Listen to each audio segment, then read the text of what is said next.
We are less than a month away from Missouri lawmakers returning to Jeff City for the upcoming legislative session.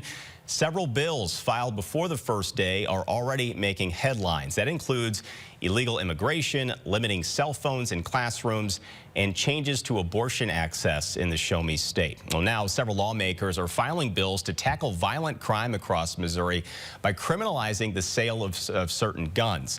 Well, the new bill filed by a Democrat from Columbia aims to stop people who are under 21 years old from legally buying automatic weapons.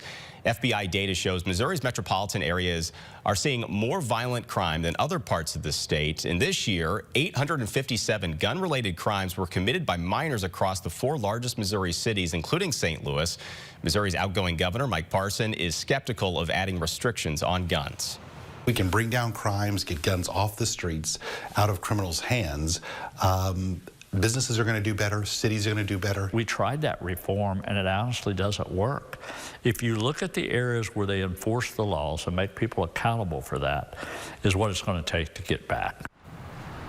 The bill is not a new idea and has been introduced in past legislative sessions. Also tonight,